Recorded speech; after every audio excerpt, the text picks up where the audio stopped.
말씀을 직접 듣고 있는 이 예수님 앞에 모여든 이 무리보다 우리가 지적으로나 그리고 도덕적으로나 떨어질 것이 전혀 없죠. 그래서 예수님의 말씀이 우리 귀에 들릴 때 우리가 이해하지 못하는 내용들은 하나도 없다고 볼 수 있습니다. 그래서 예수님의 비유는 특별히 우리에게 비유에 대한 태도를 어떻게 가질 것인가, 이 비유를 가지고 주로 이단들이 자기 기대를 따라 자기가 원하는 방향에 따라서 내용들을 조정해 나갈 때가 많은데, 사실 거의 대부분의 비유들이 해석이 되어 있습니다. 본문 자체에. 그 구약 성경도 마찬가지고. 그래서 성경 안에 있는 내용을 성실하게 읽어가면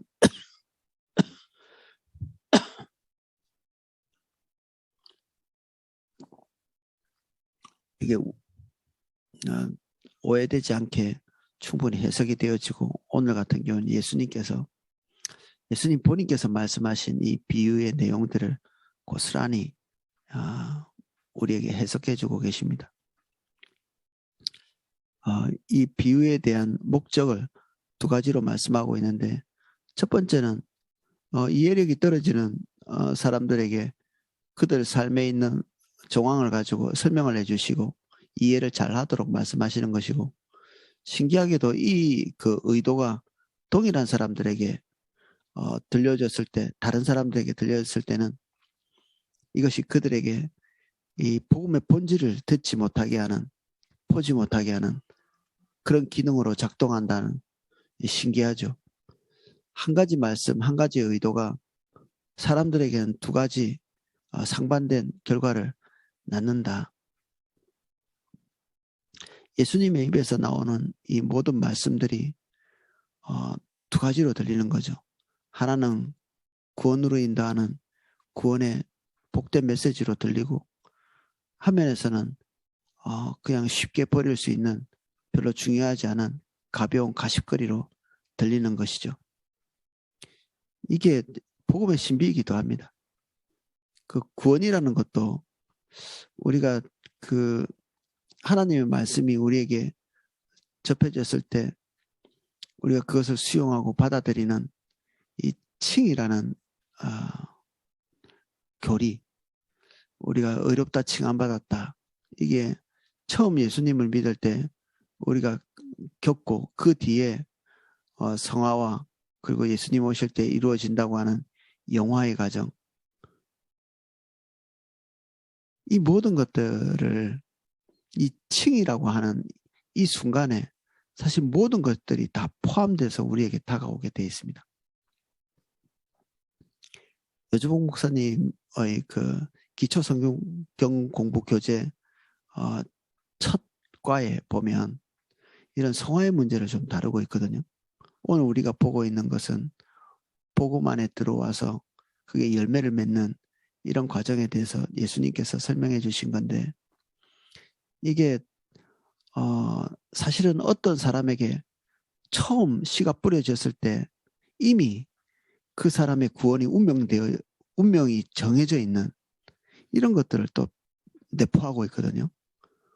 좋은 밭이거나 그리고 가시떨기거나 또는 길가밭이거나 돌짝밭이거나 싹이 날 밭, 싹이 나지 않을 밭, 때로는 많이 열매 맺을 밭, 싹은 나지만 열매 맺지 못할 밭이 마치 분명히 나누어져 있는 것 같이,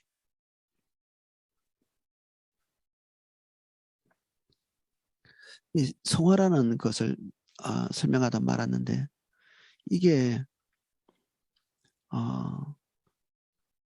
처음 믿을 때 칭의, 그리고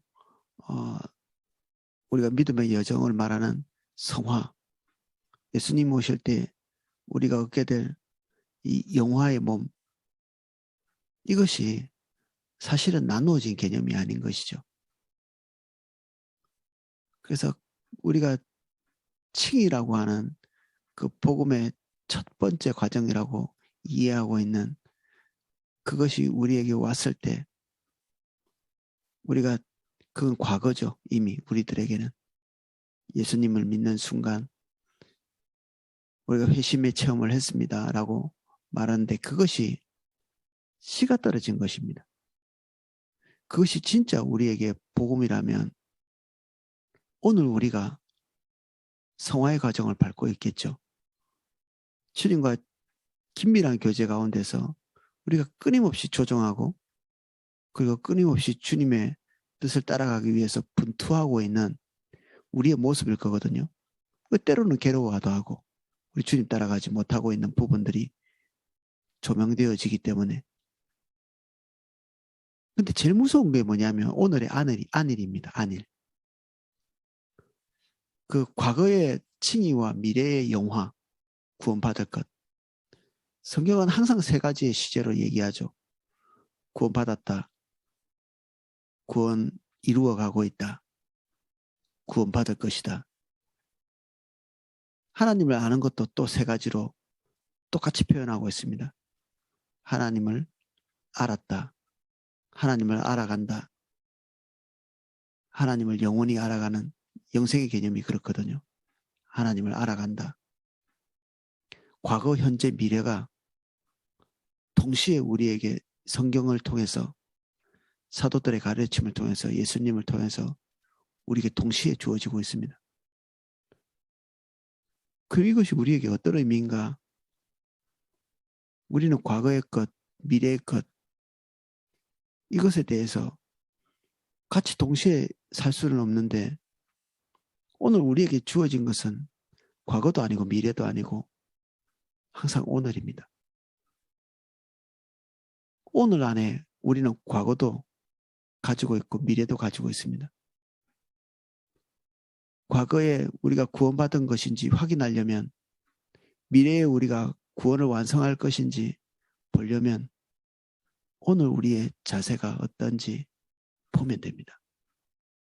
이전에 내가 주님 앞에 복음 앞에 반응했던 것이 진짜였는지 가짜였는지는 오늘 우리가 주님 앞에 서 있는 자세와 태도 이것을 보면 되고 장차 올 때 오실 예수님께서 베푸실 그 구원에 내가 들어갈 건가 그렇지 않은가 이것도 오늘 내 자세와 태도 이것을 보면서 예측할 수 있죠. 왜냐하면 과거, 현재, 미래에 베푸는 모든 구원이 다 하나이기 때문에 우리가 볼 수 있는 것은 과거도 아니고요. 미래도 아니고 과거에 그 좋게 편집되어진 우리의 그 과거의 기억들 과거는 사실 우리에게 지금 존재하지 않죠. 기억만 있을 뿐입니다. 그 기억을 믿을 만한 것들이 못 되죠. 왜 그렇게 했는지 잘 기억하지 못합니다. 우리가 알 수 있는 것은 그리고 살펴볼 수 있는 것은 다가올 미래도 아닙니다.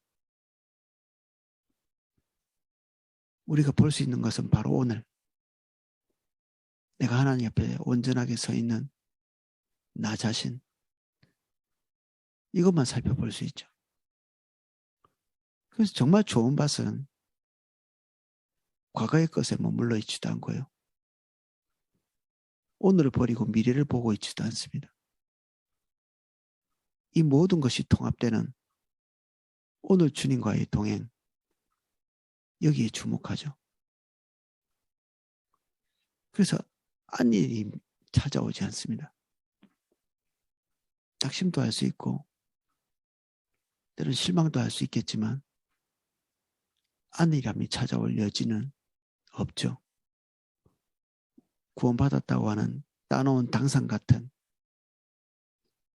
그런 의지가 우리에게 와 있다면 이건 믿음이 아니라 우리가 온전한 복음 안에서 반응하고 있지 않다는 걸 나타냅니다. 온전한 복음에 온전한 반응을 하고 있지 못하다. 말씀에는 문제가 없습니다. 주님이 우리에게 주신 이 복음에는 늘 좋은 밭이 우리에게 뿌려진다고 이게 여기 비유로 그렇게 돼 있는데 우리에게서 명확한 열매가 맺혀지지 않고 있다면 이것은 우리의 중심의 문제이다. 여기에 이 30배, 60배, 100배의 열매는 말하기가 참 곤란한 부분들이 있죠. 무엇이 도대체 열매인가? 하나님 나라는 어떤 열매를 맺는가? 예수님이 기대하시는 열매는 뭔가? 무엇을 기대하시기에 이 많은 씨를 뿌렸나? 예수님의 입장에서 볼 때 예수님 성부 하나님은 씨 뿌리는 자고 또한 우리도 씨 뿌리는 자이죠. 예수님의 사역 안에서. 근데 대부분의 그 복음, 대부분의 말씀, 구원의 메시지가 여기에 보면 좋은 밭보다는 좋지 않은 곳에 더 많이 떨어지는 허수고처럼 보이는.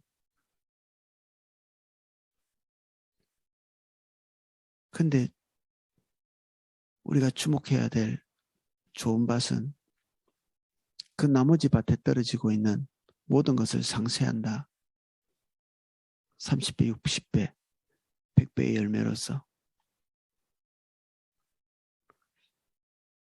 오늘 우리에게 주님이 화면에서는 우리 자신에 대한 근심과 염려를 통해 자신을 점검하도록 이 비유로 우리에게 말씀하고 계십니다.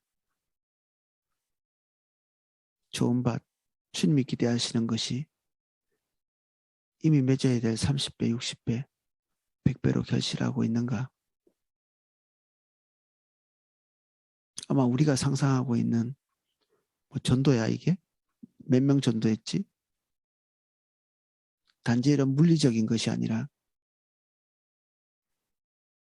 주님과 나의 개인적인 관계 안에서만 확인할 수 있는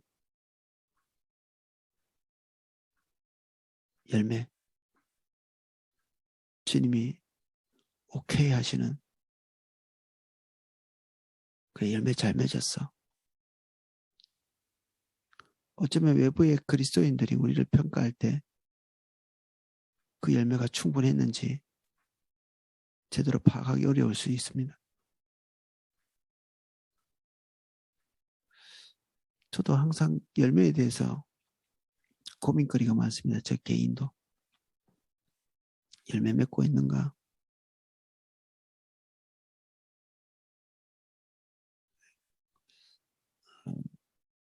저 자신은 저에게 조금 부정적인 편입니다. 도대체 무슨 열매가 맺고 있는 것이지? 그렇게 할 때마다 주님이 저에게 말씀하시는 하나님이 나에게 오셔서 본인이 맺으신 열매를 말씀하십니다. 내가 너를 통해서 행한 것들, 이것들이다. 그러면 오늘 우리 각자의 열매는 나 자신도 제대로 평가할 수 없는 부분이 있기도 합니다. 내가 자부심을 가진 것들이 열매가 아닐 수도 있고요. 내가 예측하지 못한 사이에 무엇인가 열매 맺은 것들이 하나님으로부터 우리에게 계시되어질 수 있습니다. 저는 이 열매에 대해서 각자가 주님 앞에서 되물어 보는 시간을 좀 가지면 좋겠습니다. 너 무슨 열매 맺었니? 이렇게 물어보실 때 그 앞에 누가 당당하게 내가 좀 했습니다라고 얘기할 수 있겠습니까? 도리어 주님이 내 삶에 오셔서 행하신 일이 무엇입니까? 그래서 그분으로부터, 주님으로부터 그것에 대한 답을 들어야 되겠죠. 그분이 보시는 평가가 나에게 어떠한지.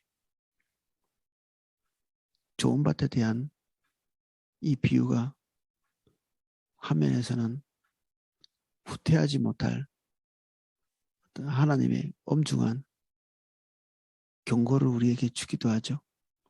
이것은 운명적인 것이기도 하면서도 우리의 자유의지의 선택이기도 한 우리에게 좋은 밭이 되어야 될 의무를 부과하는 것이기도 하거든요.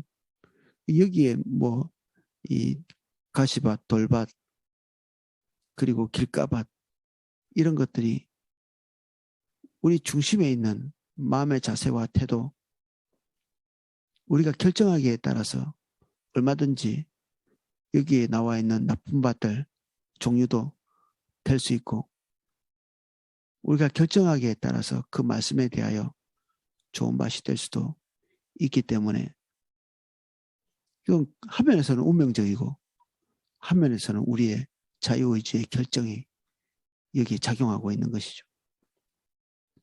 항상 이렇게 우리가 조절할 수 있는 것과 조절할 수 없는 것이 동시에 우리에게 공존합니다.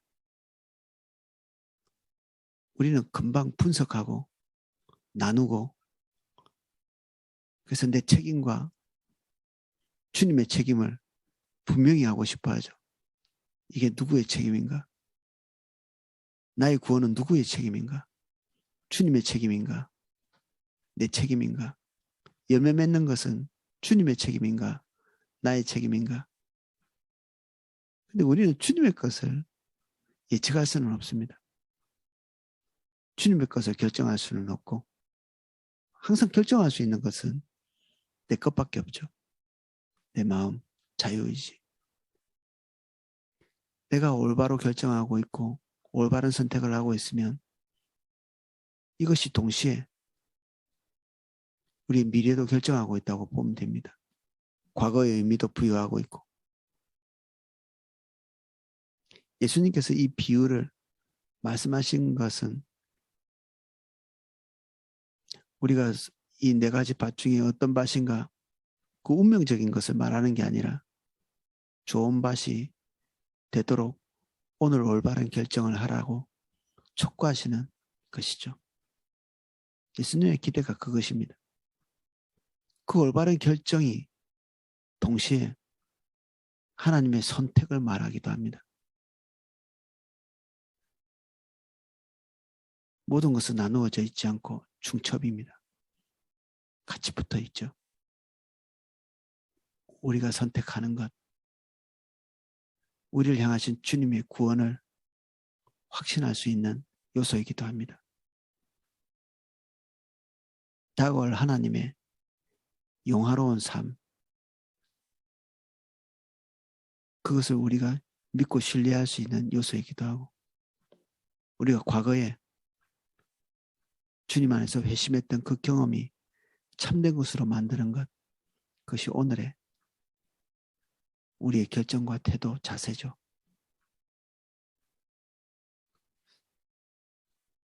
그래서 오늘의 안일, 이것이 우리가 싸워야 될 가장 중요한 요소이기도 합니다. 이것에 우리의 과거와 미래가 달려 있습니다. 오늘 주님과 개인적인 교제를 하시면서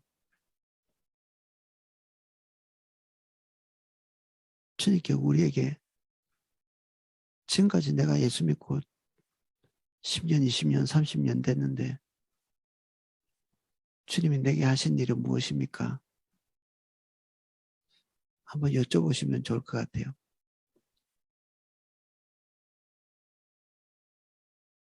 그리고 오늘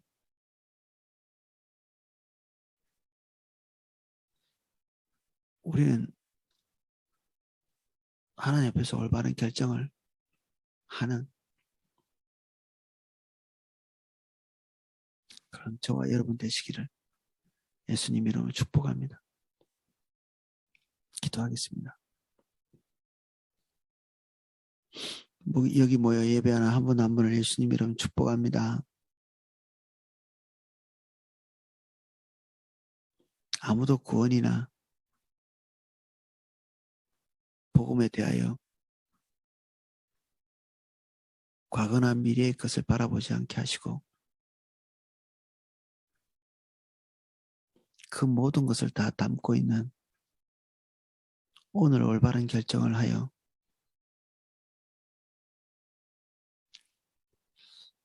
하나님께서 우리에게 주신 것 또는 주실 것에 대해 올바른 것이 될 수 있도록 우리가 오늘을 붙듭니다.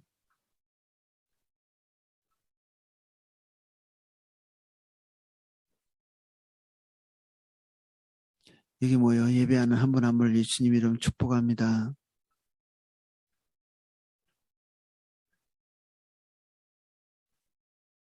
우리가 이 새벽에 오늘 우리가 결정할 수 있도록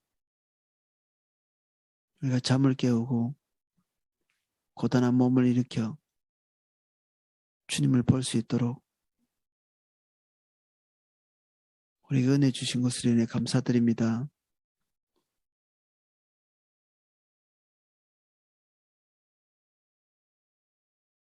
오늘의 결정은 어제를 말하고 오늘의 결정은 미래를 결정합니다.